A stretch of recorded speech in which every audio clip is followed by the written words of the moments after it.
Hi hello மக்களே, இன்றைக்கி பார்க்க போகிற வீடியோ என்னென்னு பார்த்தீங்கன்னா, மாதுளை செடி வந்து எப்படி வைக்கணும், எப்படி வச்சா நம்மளுக்கு வந்து பூக்களும் காய்களும் அதிகமாக பிடிக்கும்னு சொல்லிட்டு இந்த வீடியோவில் பார்க்கலாம் வாங்க.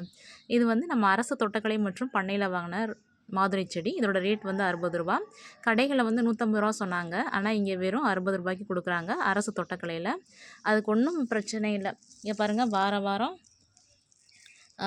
இந்த நம்ம தயாரித்து வச்ச உரங்களையும் இதுக்கோட வேர்க்கால்களுக்கு போட்டுகிட்டே வந்திருந்தோன்னா சூப்பராக நம்மளுக்கு அழகாக வந்து பூக்கள் கொடுக்க ஆரம்பிச்சிடும். துளிர்களும் நிறையா விட ஆரம்பிச்சிடும். பாருங்கள், இதனுடைய பூக்களை இவ்வளோ குட்டி செடியிலேயே பூக்கள் பூக்க ஆரம்பிச்சிருக்கு பாருங்கள்.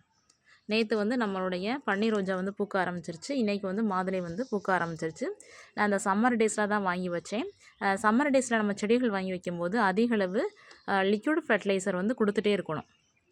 நல்லா புளிச்ச மோர், புளிச்ச தயிரை நல்லா 2 டேஸ் ஊற வச்சு அதோடய வேர்க்கால்களுக்கு கொடுத்துட்டே வந்துருந்தோம்னா இந்த மாதிரி புதிய துளிர்கள் வந்து அதிகமாகவே விட ஆரம்பிக்கும்.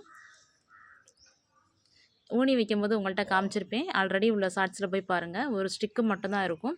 இப்போ பாருங்கள், எவ்வளோ துளிர்கள் நிறையா விட ஆரம்பிச்சிருச்சு. பூக்களும் பூக்க ஆரம்பிச்சிருச்சு. இன்னும் காய்கள் இன்னும் ஒரு மாதத்தில் காய்கள் காய்க்க ஆரம்பிச்சிரும்.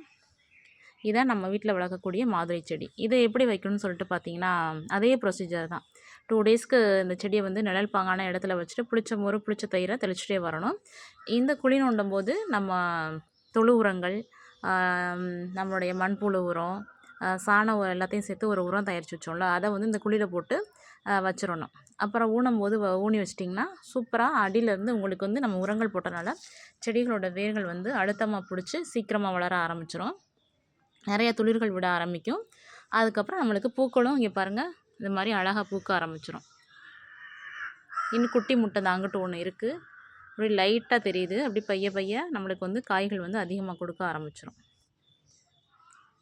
அவ்வளோதான் மக்களே. நம்ம வந்து இயற்கையை காப்போம், இயற்கையை நேசிப்போம்னு சொல்லிட்டு நிறையா இது சொல்கிறோம்.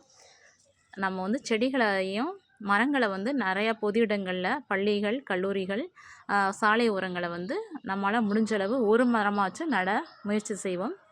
நம்முடைய வீடியோவை தொடர்ந்து பாருங்கள். தேங்க்யூ மக்களே.